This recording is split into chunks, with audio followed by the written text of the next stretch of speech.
Hi, welcome to the Israel First television program from myself, Martin Blackham, with my wife, Nathalie Blackham, coming to you all across the world from Israel, bringing you news, behind the news and Hebrew roots, looking at the Bible and the Torah. And great to be with you. We are still in the midst of war. Where we are in the war, difficult to know, but the current situation as we've come into the studio today is that we have a ceasefire with Iran. That's meant to be ongoing. We have a war still in Gaza, that's still ongoing. We have a big ceasefire in Lebanon, not sure which is which, and in Syria. We don't have a war, but there is a lot of action in Syria because of attacks on the Kurds. Druze. The Druze, sorry. The Druze. And Christians. Because of attacks on the Druze population, and there are Druze in the north of Israel. Many of you may have seen them when you've come on tour here. When you've been in the north of Israel, there's a Druze community. Not to be mistaken with the Muslim community, are very different, although people say they're a sect of Islam. But anyway... The godfather, I would say, or the origin is from Yethro. Right.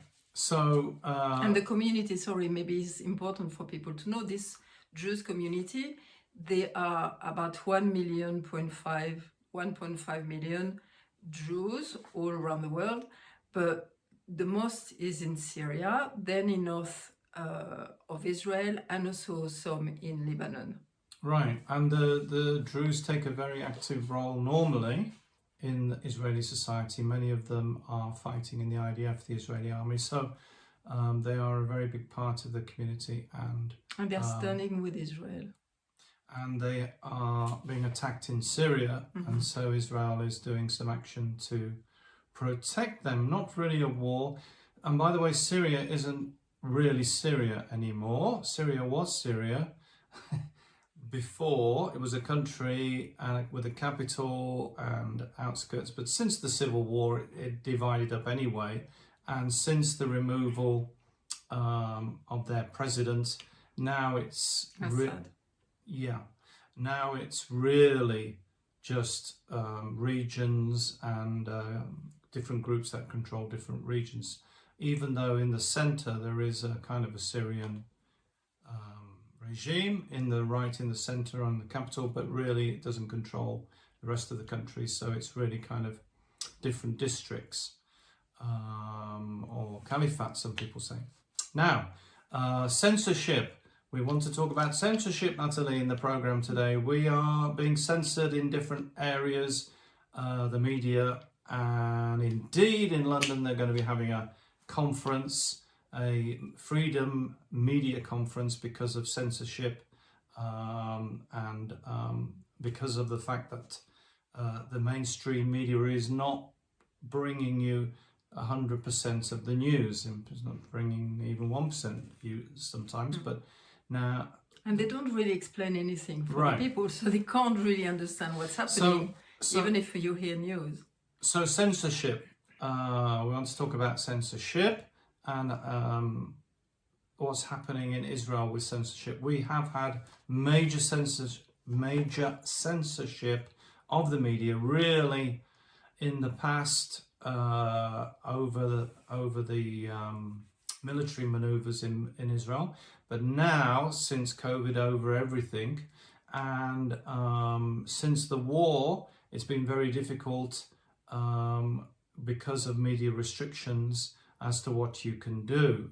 Now, Israel has cracked down on the coverage of Iranian missile strikes. This is before the ceasefire, of course, accusing reporters of helping the enemy. Those are the ones who are foreign journalists who are going to report on the missile strikes. Now, I'm not in favor of any particular channel, and I know that there are channels that are doing the wrong thing, but to stop all journalists seeing to stop journalists seeing things it's a dangerous move in my opinion. Military censorship has been significantly heightened since the start of Israel's war and Iran's retaliatory strikes. I have talked about this before. Military censor to block foreign broadcasts from combat zones. Press censorship in Israel continues to increase as eyewitness. By the way, that's the best form of journalism, is when you're actually in front of the story. You're there to cover it. That's the most important form of journalism, that you can see what's happening and you report what's happening. Restricted from covering missile strikes without permission from the military censor. Journalists and editors were already required to submit any article that would touch upon Israel's security to the military censor for approval ahead of publication.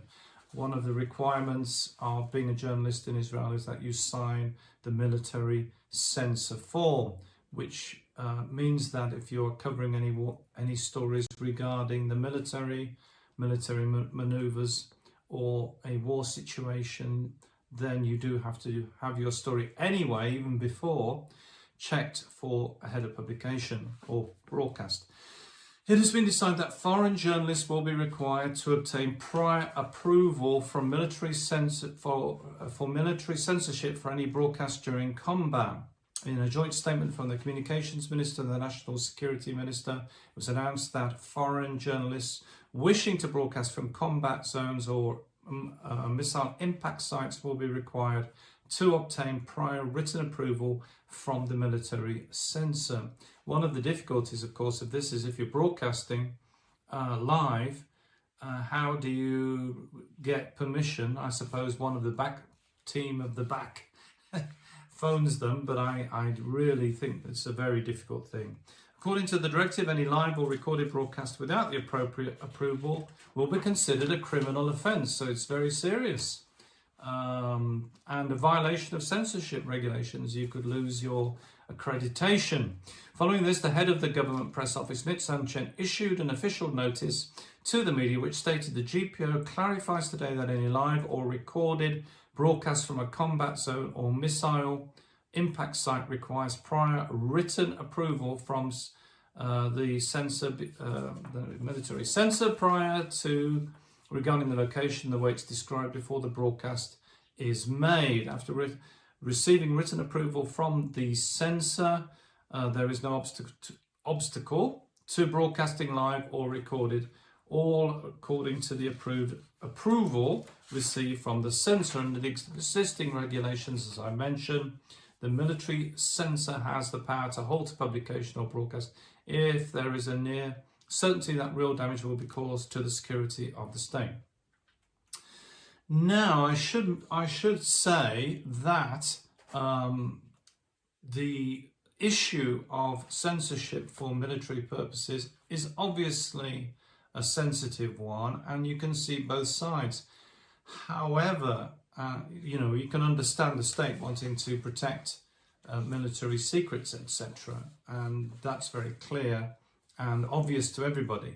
But when there are stories of international significance, of world significance, that are being seen on site, I do question whether it's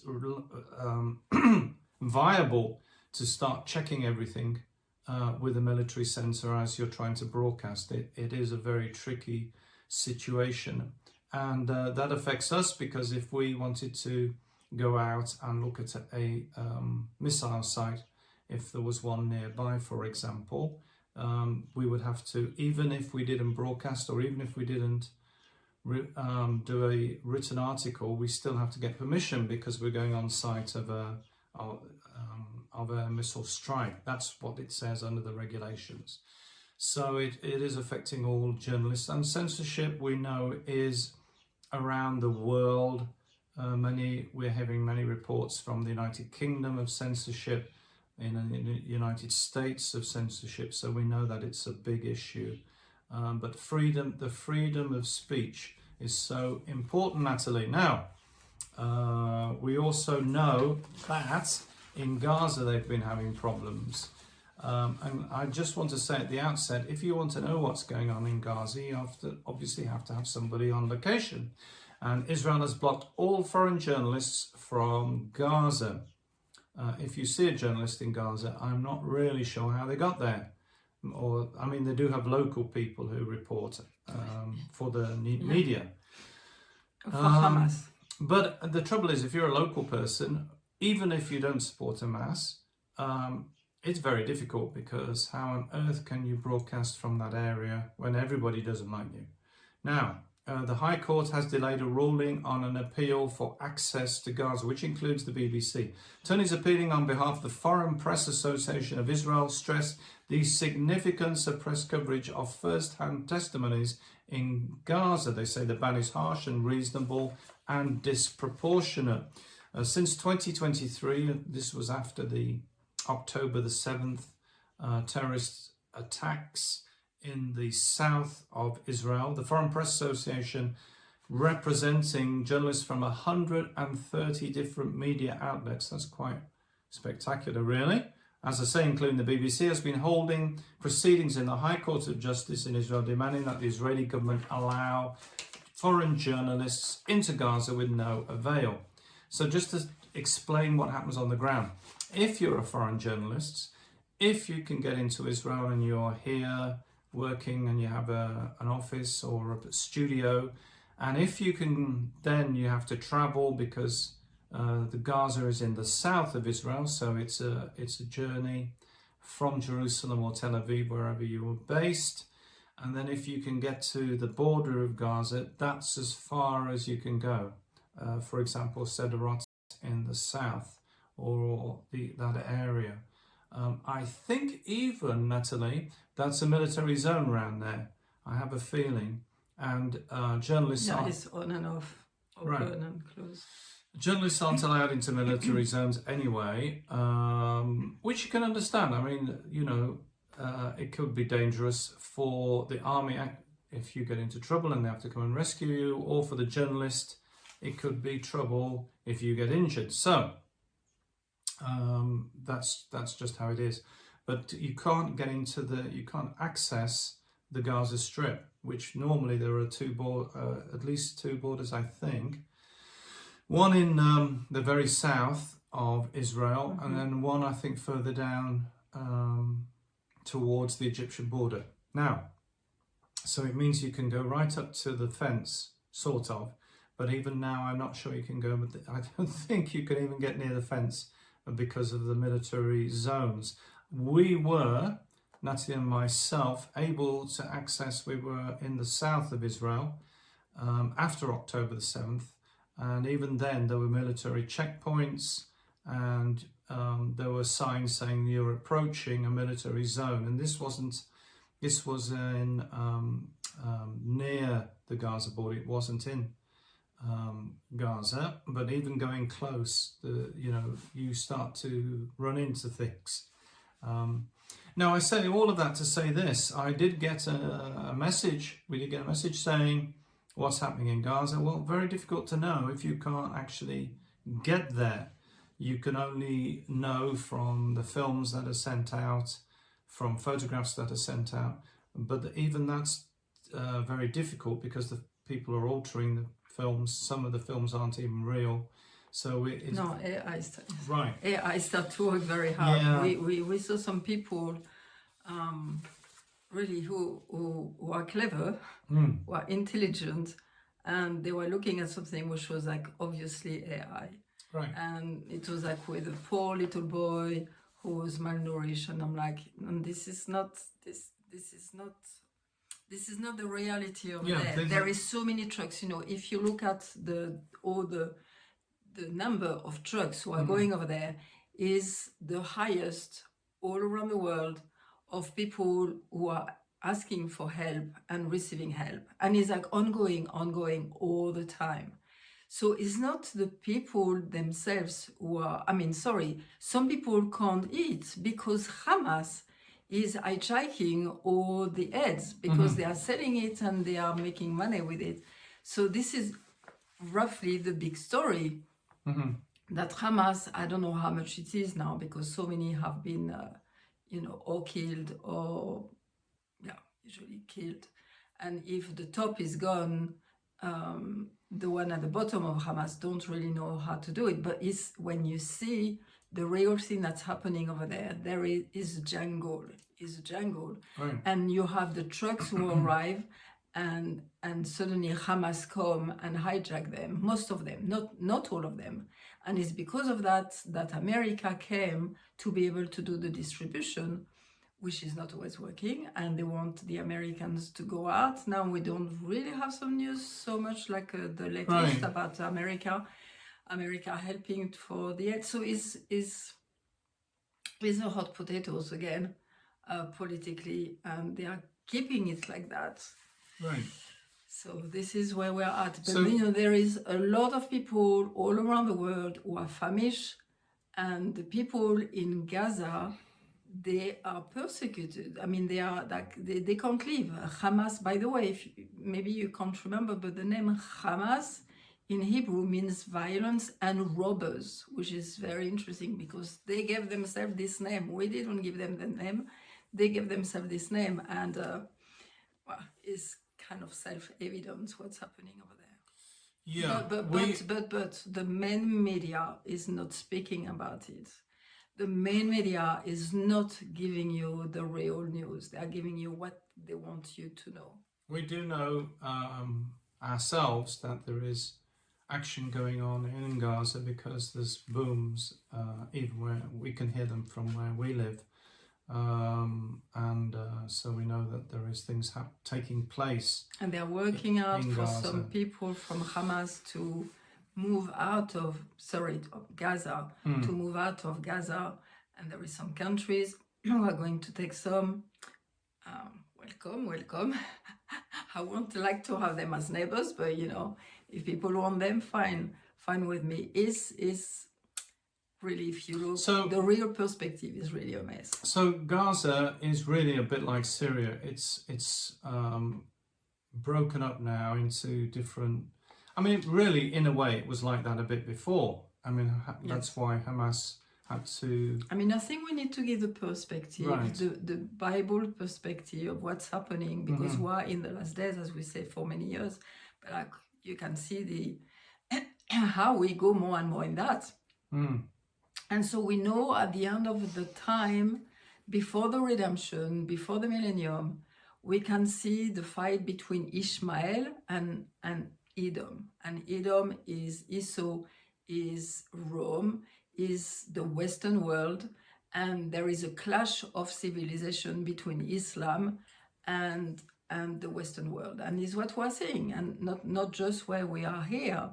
We can see it in Europe, very much so, and you can see it in America too. You can see how Islam is infiltrating everywhere. We had a story also in France of not in France, in England, because as we came from Britain, we have some stories from over there. And Islam is taking root. They know they are taking the time, but we can see it. And we know people who are moving out of the UK because they still want to speak. And this is endangering their lives. And we are not surprised at all. When we were over there, we had already some trouble. So we know how it is. We know the reality. More stories? No, you're going to tell us. Okay, so maybe I give a bit of hope, because in the midst of all the thing, is we need to give you hope. And we heard so many people all around the world, not just here in Israel, who wants to commit suicide or are committing suicide or think about it because of the pressure, because of no hope and everything. So today I wanted to speak to you about the new moon, because when I started to learn about it, it really gave me a totally new perspective of looking at life, and that the new moon brings some new renewal in our lives. Okay, so it's very interesting, because the very first commandment that God has given to the Jewish people, they were slaves at that time in Egypt, and God said, I'm going to give you a commandment, and you will celebrate the new moon, which is celebrate the new month, because in Israel is a solar moon calendar. They are using both, but like the new months are with the moon. So you see the moon who disappears and come back and disappear and come back.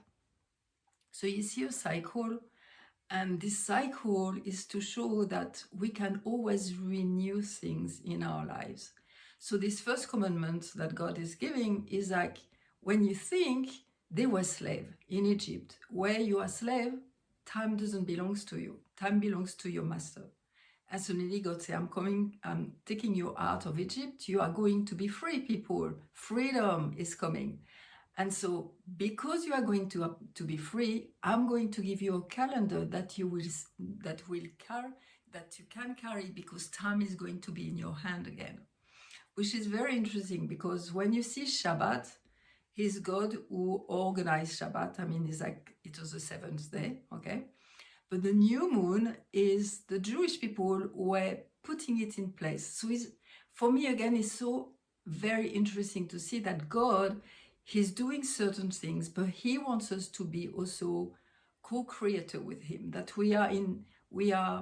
he wants to involve us all the time. So the calendar, the moon calendar, every month when you see it, you have to see the new moon to say, this is a new moon, and they were blowing the shofar, and it's a little festival. Okay, so you have Shabbat, which is a festival, you have a new moon is the festival, you have the 3 other festivals, you have Purim, you have Hanukkah, so you have a lot of festivities, and so this is called Rosh Chodesh, the new moon. Rosh is like the head, so it's the head of the month, and Chodesh comes from Chadash, and Chadash is new. So it's to show us how we can renew things. Now, a lot of people will say, well, but this is for the Jewish people. Yes, it was given to them, but do you remember we always say, first to the Jews and then to the nations? They had like a blueprint from God, and to make the things in a beautiful way on earth. It's been difficult to see it happening, but slowly, and then is for the nations. And how do we know that? So the first one is in Exodus 12:2 for the Jewish people. And when you read it for all the nations, and I'm going to read the verse because it's just amazing. It is Isaiah 66, so they are at the end of the prophet Isaiah, and it's the verse 23, and I'm going to read you the verse to show you the beauty of it. So it's God speaking, and is Yud He Vav He. So his name of commitment with us, and his name of compassion also with us. Okay, from one new moon, so Rosh Chodesh, to another, and from one Shabbat to another, all mankind will come to worship before me. So you see, all mankind. Now this is very interesting also here, because some people say, well, how will we be when it's a millennium? They will have a new body and this, that, but we will have a body. And here is written basar, which means flesh. So we won't be floating around with wings on our, in the back of us. We will be flesh, and we will live on earth. And again, I'm saying again and again, in the prayer, our Father, may your will be done on earth as it is in heaven. God has always wanted to see Gan Eden, his paradise, to come back here. Is his goal. And so this is for us. So I wanted to tell you also a bit more. This is really to renew ourselves. So when we have things in our life which is not easy and hard, or we had some bad experiences, we have to give them back to God. We have to ask for healing. We need to let his water cleanse us, because it's so important. And we can be renewed. And not only that, we can renew our thoughts, because we are going where our thoughts are going. And we are always thinking, all day long, we are thinking, good thing or bad thing. So it's us who are responsible for that. So this Rosh Chodesh, this new moon, is to renew ourselves and say, okay, look, if there was some bad thing in my life, I look at them, I see if I've done something wrong, or I see if something wrong has been done to me. I ask for healing. I amend the things. I throw the skeleton away in my cupboard, put them away, let the river flow of his Torah. Torah is like water, is Ma'im. And we renew ourselves with all of that. And so we can move on and we can be refreshed and we can think, okay, there is a new way of carry on and there is hope. It's interesting because we had a friend of ours, a Jewish friend, Nehemiah Gordon, who you can see some of his programs on the channel. He did with us. We interviewed Nehemiah Gordon, and he was always excited about the new moon. He was always, he said, "Oh, there's a new moon. I'm excited. I'm going to go and have a look and see." It was good because we have a tower where we are. There's a observation tower, and he wanted to have a look and see if you could see the new moon, and he was very excited about that. And I remember that. It's very interesting. Yeah, and it's very exciting because it's all tiny, so you need to try to see where it is.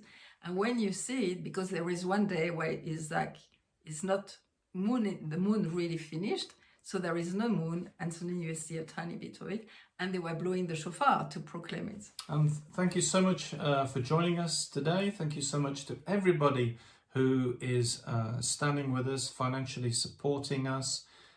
We appreciate that. We do need your financial support. So go to the website, the donate page, and you can find out all the information. You can also sign up on the website to the newsletter. We do a daily news story, which is on the media page, and you can have a look at that. It's because of the support, Nathalie, of the people across the world that we're able to come into your home. So do consider that if the program is helpful to you, if you enjoy the program, then really do consider today if you can help us. And remember, we're the program that looks at the land, the people, and the language.